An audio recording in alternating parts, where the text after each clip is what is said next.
Okay, we'll get started. Welcome, everyone. Thank you for joining us for today's Super Bowl 55 media availability with Tampa Bay Buccaneers wide receiver Chris Godwin. To ask a question, please use the raise hand function and we will get to you. We will start the first question from Martenzie Johnson with the Undefeated. Hi, Chris. I had a question about your teammate, Scotty Miller. I was wondering, at what point did you realize how fast he really was? Honestly, I think I want to say it was like a couple days into his first training camp last year. Like I didn't know much about him, and kind of seeing him like move a little bit in OTAs, but to really to really see him move and fly, I think it might have been like a go ball. I was like, man, this kid is fast. Like he's like blazing. And he's just like a little guy too, but like, for something like people can't get their hands on him and he just runs right past them.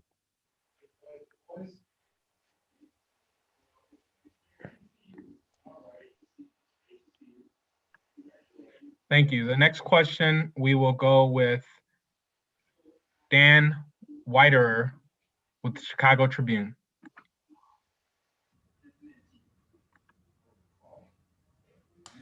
Hey, Chris, 6 seconds to go before halftime at Lambeau Field. Both BA and Kevin Garver said they knew when you guys lined up that was going to be a touchdown. I'm wondering what your eyes were telling you and kind of what you saw as that play developed, and then Scotty got outside and made it play. Yeah, I'm not surprised they thought that. Just like knowing like the confidence that they have in us. But like when I lined up, I'm like, one, I was kind of like shocked that they, we're just kind of playing like a regular defense. I thought they're going to play a little bit more like of a prevent style. But then, as soon as the play started, I'm like, all right, I'm running to the middle of the field. Like we all have our zones to kind of go to. And I saw, the middle of the field safety was obviously in the middle of the field. My defensive back, my corner was on me. And then like, there was like another DB in the middle. So it was like three guys in the middle. I'm like, so Mike and Scotty both got to be one-on-one. So I like those chances. And then once I saw the ball thrown, and then I saw where Scotty was, I'm like, oh, this is a touchdown. Like, I might even put my hand up like before he even caught it. Like it was a beautiful thing to watch. How do you describe the adrenaline surge given how pivotal of a moment that was in that game? Man, it was insane. I was just like I was shocked, but I was like excited. It was so wild because like you said, it's a pivotal point in the game. Like there's a big difference, between getting 3 points out of that or no points and getting a touchdown, and extending that lead. And it ended up being very, very crucial for us, leaving that game, man, especially with how it ended. So like that was a very, very big point in the game for us.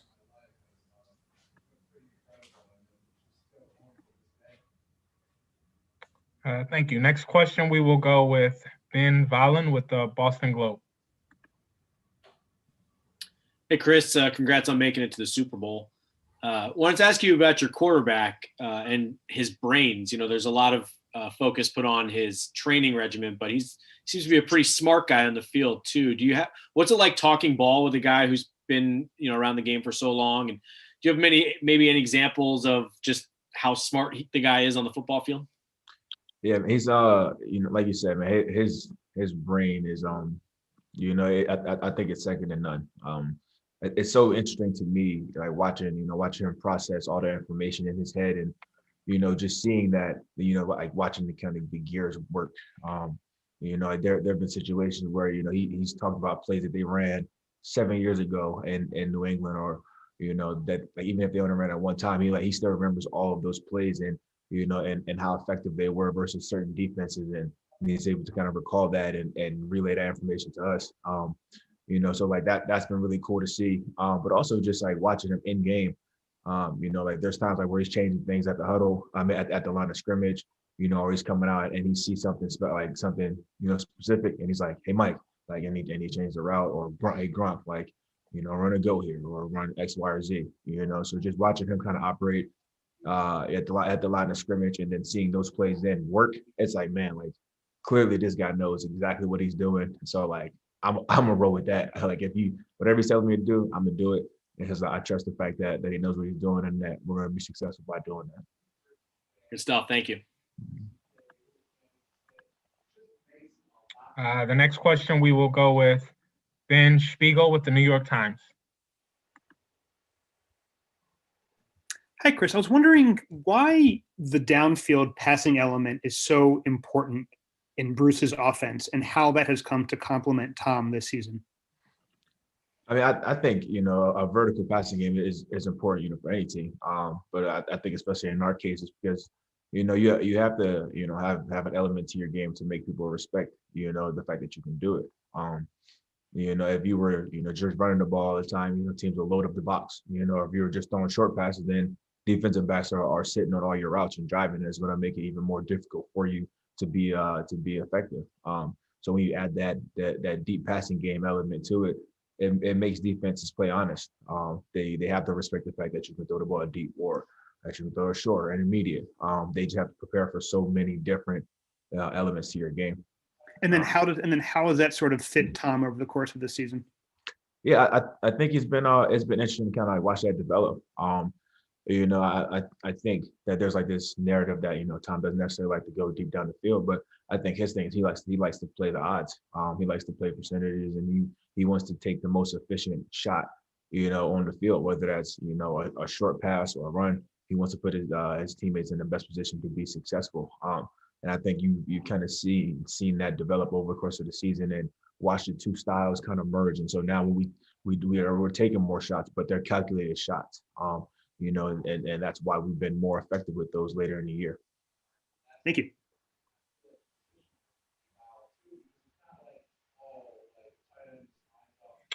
The next question, we will go with Jason Alex Fleming with Florida Sun. How you doing, Mr. Godwin? I'm good. How about yourself?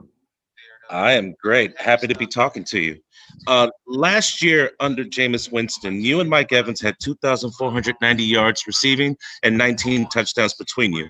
This year under Tom Brady, the production is less, but you're in the Super Bowl. Is there a better wide receiver core than you and Mike Evans currently in the NFL? I don't think so. I think that, what we did last year was specific for the situation that we were in. The games that we were kind of in called for us to be, to be throwing the ball a little bit more. And I think now we've had more leads and we've had more victories. And like you said, we're in a Super Bowl now. And I think if you ask any receiver, I think they're like, would you prefer production or would you prefer playing for a Super Bowl? I think the majority of them would say playing for a Super Bowl because like that's what's important. We're all in this game to win. I know for myself and Mike, we'd much rather take the Super Bowl over the production any day. So we've been pretty thrilled, man.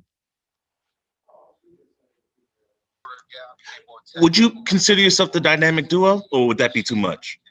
No, I would consider us a dynamic duo. I think we've been putting that on tape, the last couple of years. And obviously, Mike is a beast, and he set an NFL record this year. And then like for myself, being a younger guy and still ascending, I like where I'm going, and I like the experience that I'm gaining, and I'm confident in my ability as well. Thank you. The next question will go with James Wilson with Sky Sports. Hi, Chris. Thank you for your time. I just wondered if I could ask you about the opposition this weekend, in particular, Mecole Hardman. What do you think his strengths are? I think the first thing that comes to mind is, is his speed. They have a ton of guys over there with elite speed, and he's definitely one of those guys. I think you pair that with, just his ball carrier vision, especially in the return game. It's really, really impressive. I'm pretty sure he's a Pro Bowl returner last year. And especially like as a rookie, that's not easy to do. So, he has a ton of talent, and I would only expect him to continue to ascend in this league.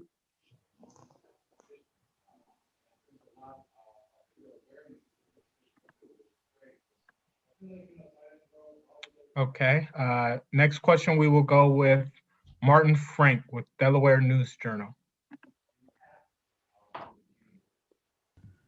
Hi, Chris. Congratulations on making it to the Super Bowl. I wanted to ask you, you obviously come from Delaware. It's not like a big hot spot for NFL talent or anything like that. How do you think, like growing up there, like going to Middletown High and kind of help prepare you? I mean, obviously in the NFC Championship game, you caught that pass over Darnell Savage, and just if you can kind of describe what the competition was like growing up in Delaware, and you know, your relationship with your parents and kind of how they helped mold you into the player you are. Yeah, man. You know, like you said, you know, there's not many of us from Delaware in the league. So I really take pride in that, though. You know, I take pride in being, you know, one of the few guys that was able to make it. You know, but I also take a lot of pride in all the other guys as well. Just because it's not easy, you know, like there's not many teams or colleges running in Delaware to find talent. But I think, you know, what you find is that there's a bunch of gems there, you know, so we're starting to kind of change the tide a little bit, and teams are starting to go looking, you know, for some gems there. But you know, the competition level, you know, like you have a couple guys like that are really good, but you know, for the most part, you're typically, you know, the better players in the state. But I think just, you know, the way my parents have, you know, raised me, you know, just always like work hard and to, you know, go out and earn everything, you know, that I get, you know, really prepared me for this opportunity. You know, every level that I've been at, you know, I've kind of, you know, started, you know, and then began to ascend like relatively quickly, you know, up the depth chart and then onto the field. And just having to kind of work for all of that, like I said, has just like really prepared me for this moment. You know, I've never expected anything to be handed to me easy. So when I got to the NFL, you know, my mentality was just to work and just continue to work and, you know, play my role and, you know, and whatever role that is. And as the years have kind of gone on, that role has increased. And, you know, I've been fortunate enough to be put in this position to be able to play a big role for a team that's playing for a Super Bowl now. And that's, you know, that's such a blessing, man. You know, I think the biggest thing for me is, you know, just like letting the kids know, like from Delaware, that, you know, even if you're from a small state like we are, you know, you can do whatever, you know, whatever you put your mind to, you know, whatever, if you dream of playing in the NFL or, you know, any professional league, you know, that dream isn't far out of reach. You know, you got to continue to work hard. Thanks.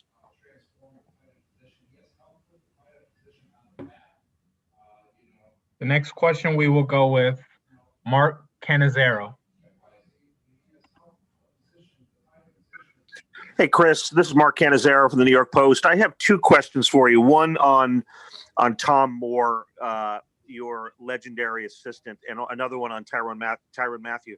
Can you just talk about Tom Moore and how remarkable it is that a guy that age is still doing this at this time? And what is it about him at his age that allows him to connect with the young players? You know, it's been so awesome having Coach Moore here, man. You know, like from the time that this staff got here last year, you know, I kind of make it a point to, you know, spend some time with him and just try to like pick his brain a little bit, you know, and like you said, it's so impressive that he, you know, still at his age that he's here, you know, every day, you know, and being observant and helping young guys.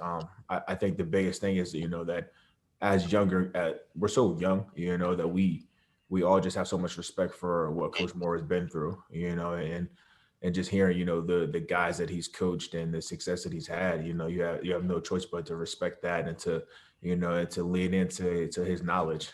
So it's really been a blessing, you know, to have him here and, you know, for me to be able to have a relationship with him. And with regard to Tyrann Mathieu, what makes him so special, and how difficult is it with him, just in terms of, you know, his unpredictability and just, you know, the plays he can make from everywhere?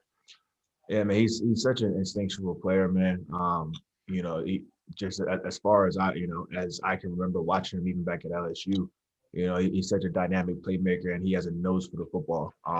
You know, I have so much respect for him, you know, for him and for his game and just how hard he plays, you know, the game of football. You know, so like you say, it's going to be tough, you know, kind of combating that. But you know, I think we're up for the challenge. You know, I think it's going to be a really, really good show, and I think we have a bunch of talented guys, you know, on both sides of the ball, you know, that's going to really make this a tough matchup for both teams. Thanks, Chris.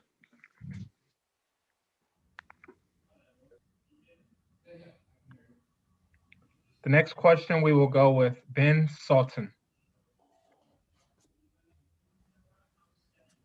Hey, Chris, Ben from Sports on Prime Video. I have to give you a fun one today for Super Bowl week. So if you had to choose your football superpower, what would you say it was? And how about some of your teammates? Football superpower. I think if I had a football superpower, I think I don't know, man. I kind of be like the Spider-Man of football. Got some little webs in your hands or something. Like no matter where the ball is, like I don't care if you overthrow about 50 yards. I'm gonna come down with it. Like I feel like that'll be a very elite superpower to have. And I'm sorry. What was the other part of the question?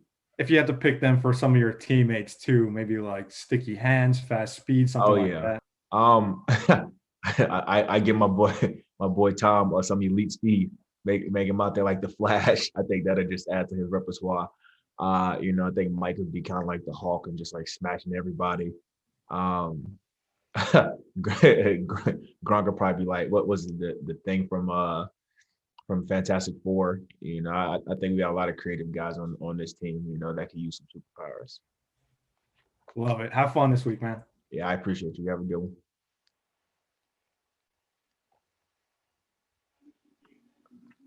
Next question will go with Zinni Abraham.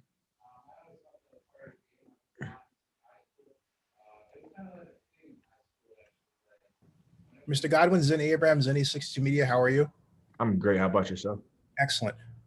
What's the difference between catching a football from Jameis Winston as you did last year and Tom Brady this year? I don't know, like if there's a difference in like obviously actually catching the ball. I think that just like their playing styles are different. I think James is a little more of a gunslinger.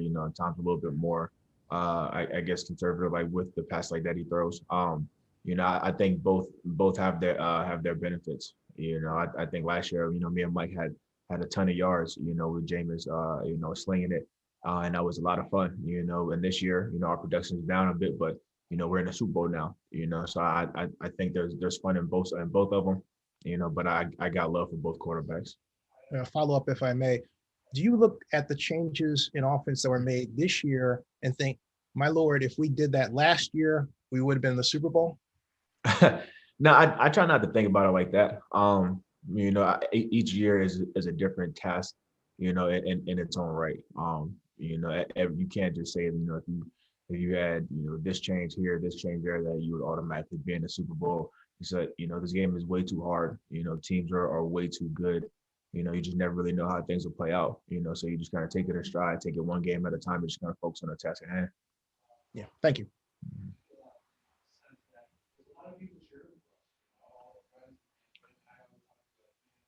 Next question, we will go with Robert Mays with The Athletic.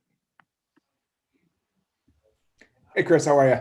I'm good. How about yourself, man? Good. So Anthony told me that he sent you a message like halfway through last season when you were leading the league in receiving. Mm-hmm. And he was kind of like, this is really cool. And it was just kind of a moment where he like made you step back. When did you kind of have an understanding going into last year that the way that your role was going to grow and what the offense was going to look like, that version of yourself was going to be possible?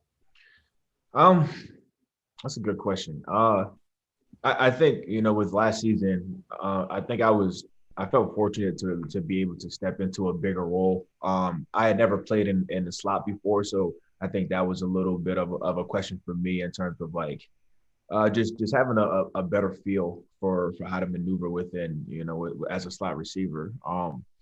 But I always have a ton of confidence in myself and in my ability to make things shake no matter what.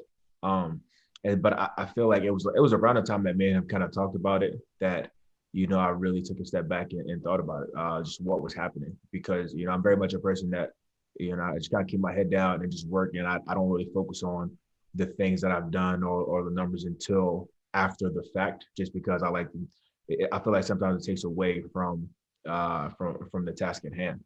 But when I did it, man, I like he said, it was really, really cool to kind of realize it, because it doesn't happen often, as a young guy in his third year, being all pro and being top 3 in receiving and in all the major receiving categories. I'm like, man, that's such a blessing.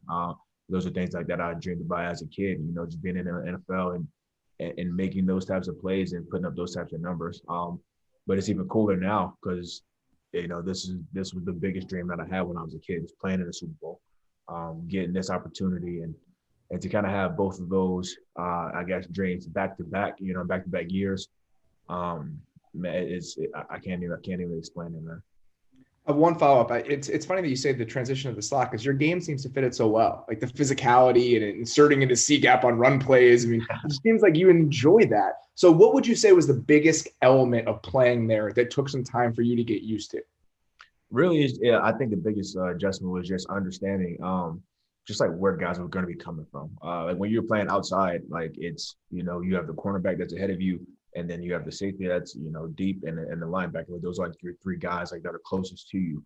But when you're in a slot, there's guys buzzing past you in both directions. There's safeties, there's corners, there's nickels. There's so many different bodies that can be flying around you, and you have to like train your eyes to look in the right spots to make your right reads and to adjust your routes accordingly. And specifically like in this offense, there's a lot, put on the plate of the slot receiver, not only in the pass game, but also in the run game. So that was something that I kind of, I took it in stride, man. And I take a lot of pride in playing this position, especially in this offense and being a guy that's, helping guys to get lined up or helping guys, on blocking assignments or just being kind of the glue. That means a lot for me. Awesome. Thanks, Chris. Mm-hmm.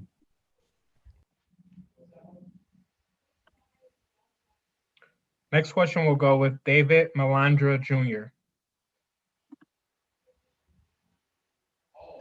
Hey, Chris. First of all, congratulations on making the Super Bowl.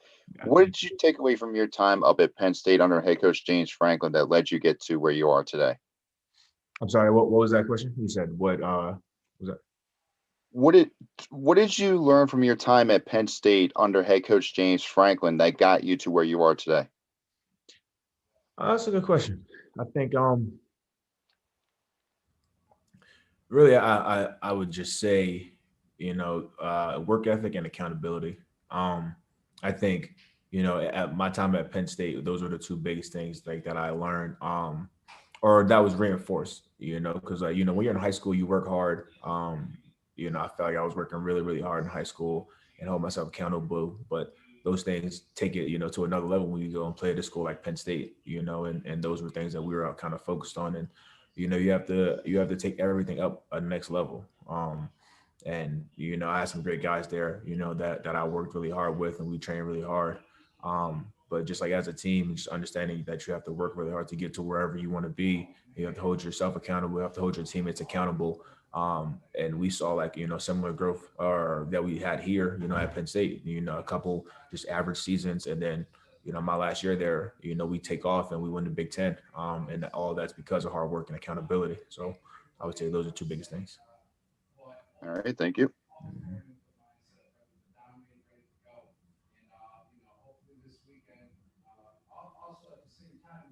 Next question, we will go with Ryan Dunleavy with the New York Post. Hey, Chris, can you hear me? Yes, I can. Hey, thanks. This could be your last game in Tampa. How do you feel about free agency, the franchise tag, and possibly being able to show as good as you are that you can be that good without Mike Evans on the other side, being an unquestioned number one somewhere? I think all that's interesting. I'm very much aware of I guess all of those different possibilities. But I think what I've done this whole season is choose to not focus on it. Because at this point all of those things are out of my control. But I do know one thing is that I've been blessed to be in this position and we're in a Super Bowl. And so while all those things are later down the road and are problems like that I'll have to address when they come, I'm solely focused on the Super Bowl and on trying to help my team bring this home, because this is what's important. This is why we play the game, is to win Super Bowls, win championships. And I'm not going to allow anything else to steer my focus away from anything but that. And then the no risk it, no biscuit philosophy, Chris. What do you think of that? Just that saying is so unusual. What do you think when you hear that? I like it, man. That's BA, man. And that's how he always is. He's an aggressive coach, man, and he believes that if you got to risk it. You got to put something on the line, to get to where you want to be. And as a player, you love stuff like that. You see it in right before halftime of NFC Championship game. We call a timeout and there's 6 seconds left, and you're like, man, let's let's go ahead and throw a go ball and try to get a touchdown before the half, and it works out.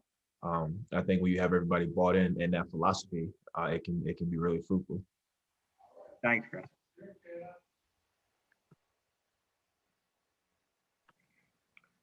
Next question, we will go with Leo Haggerty. It's Sports Magazine. Chris, I asked Warren Sapp the last time the Bucs went to the Super Bowl before the game, in one word, describe what winning the Super Bowl would be. He said immortality. What would your one-word answer be? I would say history. It's you win a Super Bowl, you're cemented in history. That's something that no one can take from you. But also in this moment, in this Super Bowl with this team playing at home, it would be the first time. It's the first time that the home team, is playing in their or our team's playing in the Super Bowl in their home stadium. But so for us to actually win that, it would be history, man, and that would be something that a lot of us would be very, very proud of. Chris, when you look around that receiver room, bunch of guys with unique skills, all different players, but the flexibility to play in different spots. Have you ever been involved with a group like that before? No, honestly, I've never been a part of a group that has, been as versatile and as talented as this group right here. You said it perfect. We have so many different guys that are so capable of making big plays for us that, but they're all so different in their own right. And I think that's the beauty of it all, and there's so many guys that are unselfish. And so we're willing to move around and willing to set things up for other guys to make plays. And also, if you watch, just watch the guys' reactions when other guys make plays.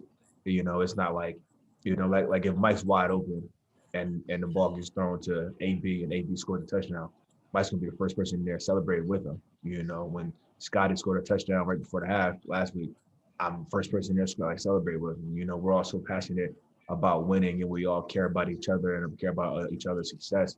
That we're all unselfish guys, and I think that's so beautiful.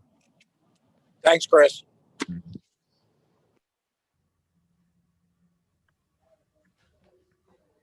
Next question will go with Ben Standig with The Athletic.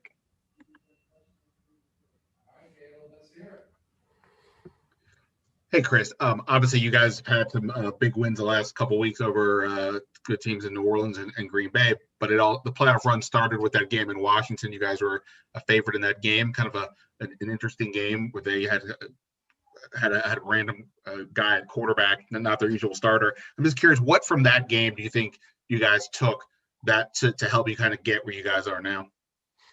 I think the biggest thing was probably just that once you get in the playoffs, man, it doesn't matter how pretty the win is.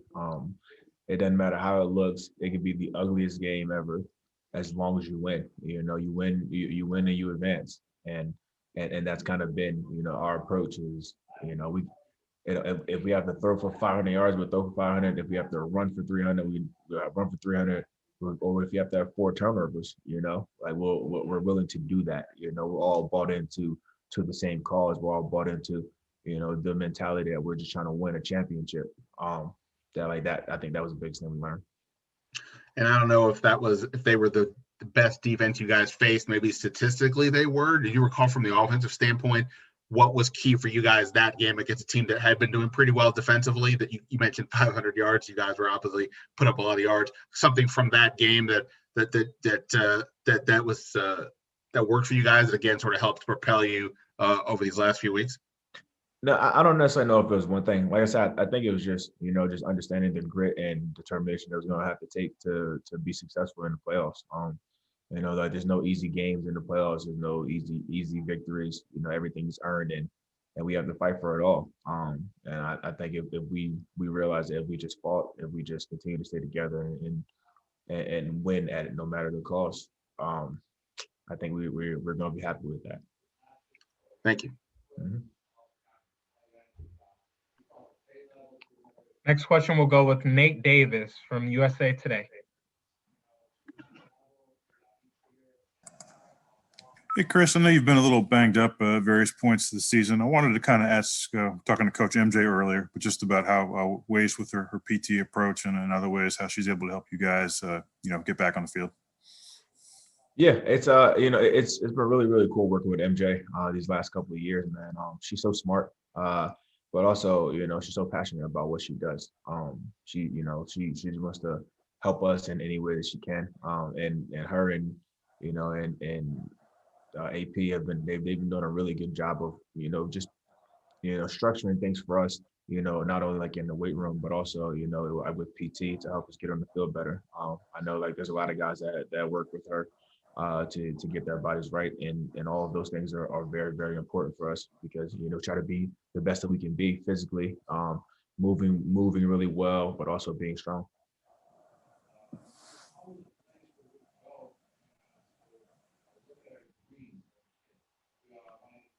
Okay. Next question, we will go with Kendra Douglas, WESH2. Hey, Chris, I have a lighthearted question. Of course, the whole thing been going around has been the goat versus the baby goat or the kid. For you right now, working with Tom Brady, and seeing Patrick Mahomes come up, can you talk a little about is it true? Is it a thing that we're going to see moving forward this year?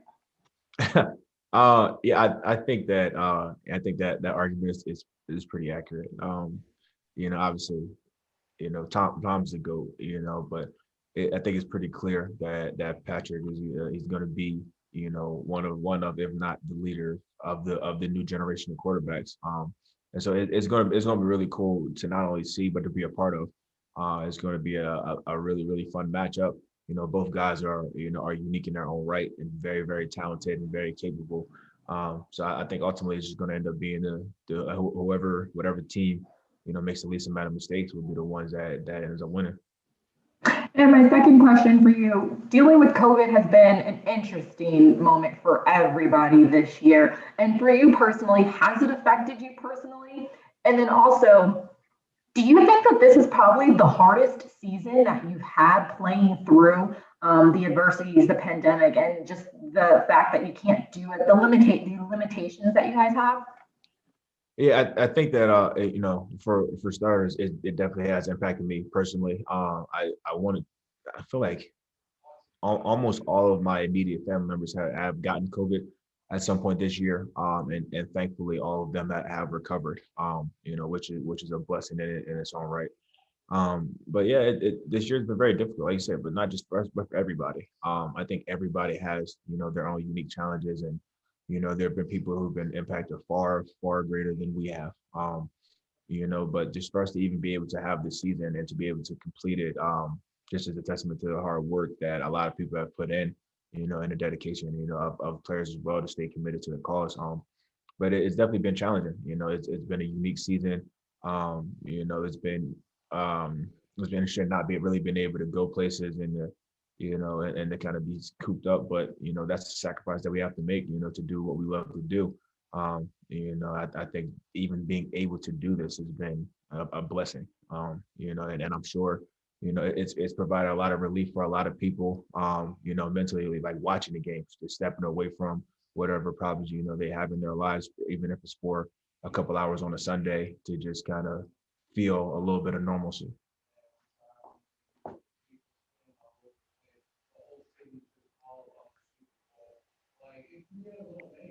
Next question will go with Roderick Kierton.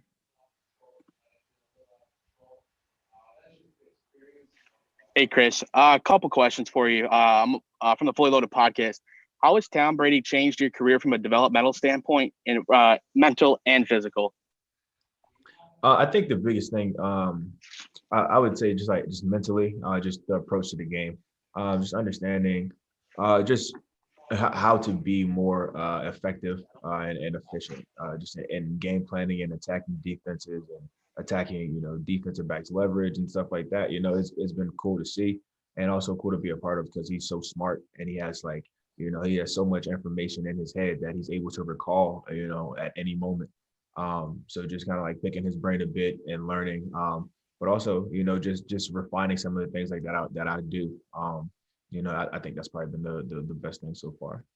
And what has Tom brought to your team, the Bucs, this past 2 weeks? Being that he's been to many Super Bowls, is he giving you guys tips? Does it just keep plugging along, or how does he brought his mentality to you guys the last couple of weeks?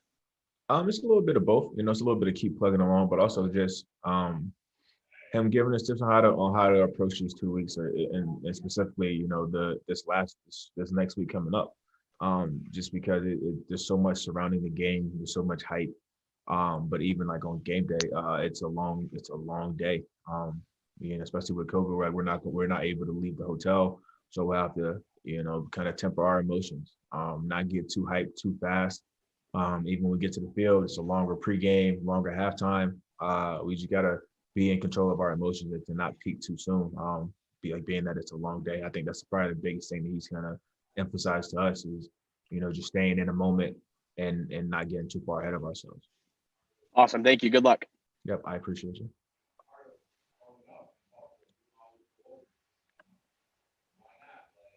Next question will go with Jack Rathborn with The Independent. Hi, Chris. Jack here away from London, England, The Independent. Pleasure to speak to you. Nice. Yeah, nice to talk to you. Just got a couple of questions really about your development this season alongside Tom. I wanted to know what the differences were between your expectations and the reality of working with Tom, and what was also the most demanding nature of this season working together. I think my the expectation was just that he was just this guy that's like a stiffler. He's gonna come in and he's just like ball, very hard on everybody. Forcing everybody to rise up to his expectations. Just kind of some of the things like that that's kind of portrayed in the media. But the reality of it was, he was surprisingly very down to earth. Even from the first time that we met, his biggest thing was just proving, to his teammates, and earning our respect. When I heard him say that, I'm like, man, this I can already tell this is going to be different. Somebody that is the greatest of all time, and so as accomplished as he is, he's like, man, I just want to earn you guys respect. I'm like, well, you already got it right now. But that maintained throughout the season. And he's been a great teammate.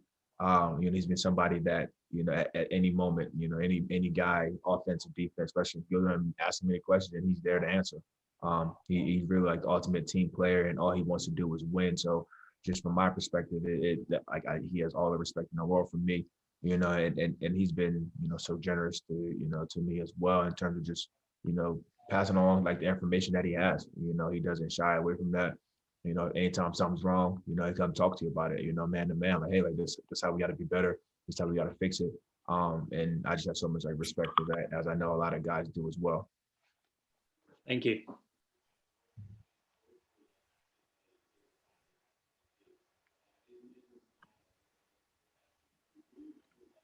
Next question will go with Mike DeCourcy. Yes, Chris, I'm sure you have heard plenty about the fact that you're being coached by the most diverse coaching staff in the league's history. I just wanted to find out what meaning that contains for you to be a part of that, to be a player in that system. I think it means a lot, especially with just the current climate of the country. But I should say at the same time, I'm not surprised. Just being around BA for 2 years now, I'm not surprised at all that that this is the type of staff that he put together. And it's so cool that we've been able to have this success, because there a lot of people on our staff, man, they're so talented, they're so smart and so capable. So to be able to be a part of a team with such a diverse coaching staff, all types of races, and religions and gender, it's been so cool to be a part of. And I think it's also made us much better, people. These things don't seem atypical to us. You see stuff on ESPN often about how about the female coaches across the league, and just how cool that is. But for us every day, we have female coaches on our staff every day, and we just see them in they're part of the team. So like that's our norm. But like I said, I'm not surprised at all.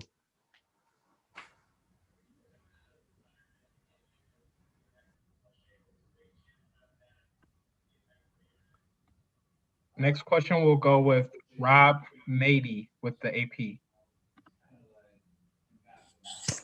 Hey, Chris, I wanted to ask you about playing with Mike Evans and what you've learned from him, not just technique, how to run routes and everything on the field, but what Mike does off the field, as far as I know he's the Walter Payton Man of the Year nominee for Tampa.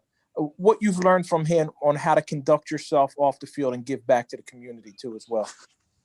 Yeah, man. I don't know if I can say enough, about Mike, man. I think he's I've been so honored to play, beside him and kind of like learn, from him these last 4 years now. And like you said, as much of a beast as he is on the field, he's a greater person off the field. He's so charitable, like with his time, and his money. He's impacted so many people's lives off the field, and in Tampa, and in his hometown. That I know there's a lot of people out there that are very thankful for that there's a Mike Evans out there. And just for me personally, just seeing that, it helps teach you, about the bigger picture. We're here to play ball and to do our job. But kind of what comes with that, is this responsibility, to be able to give back and to help those that are around us. And, just kind of like watching him and seeing, how generous he is, it's made me want to be, that, what I'm doing, but also more. Try to touch as many people's lives as possible, try to be a positive impact on people's lives, try to be a light in someone's life. I feel like that's very important. And like, that's something that I'm looking forward to continue to be able to do as my career, continues to progress. I think that that's something that's very, very important and something that I've learned from Mike. Thank you.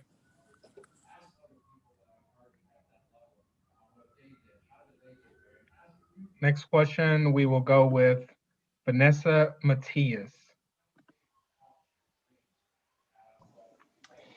Hey there, I'm here from NFL Canada, and I just wanted to know what your favorite thing is about Canada, and if you could possibly answer that in your best Canadian accent. Wow.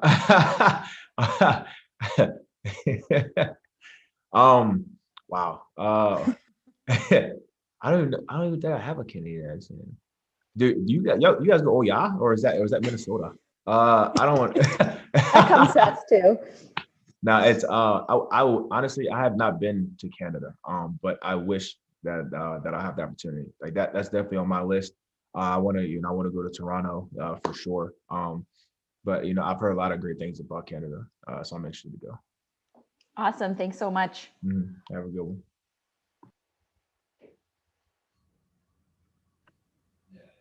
Next question, we will go with Anthony Amy with the Black News Channel. Hey, Chris, congratulations and thanks for your time. Spoke with Coach Arians a little bit earlier, and he mentioned the word he used was pissed that Byron Leftwich did not even get an interview this year for a head coaching opportunity. Do you all, as his players, feel that same pain? And also, do you all as players discuss, the coaching cycles and the lack of opportunities for seemingly very qualified Black head coaching candidates? Yeah, we definitely discuss some of the things at times. And I'm with BA, man. It's it definitely can be frustrating, especially because we know just how talented and how capable Byron is. He's done a phenomenal job these last 2 years of not only calling plays, but just being someone that the players can kind of rely on and someone that the players can trust. He's been the same guy day in and day out, and he has a unique perspective because he played quarterback in this league, and he played for a bunch of years. And so as a player, you have nothing but respect for a guy that's done it. He definitely understands, the things that we go through as players, so he's so relatable in that way. But yeah, man, it's a shame that he didn't even get an interview, but there's no doubt in my mind that, that he'll have his opportunity. I think whoever does take them up on that, I think they won't be disappointed at all. I think they'll be finding the gym, and people will soon see that. I'm confident. Thanks, Chris.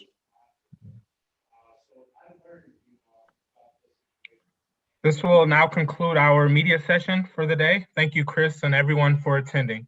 Yep. Thank you, guys. All you guys stay safe.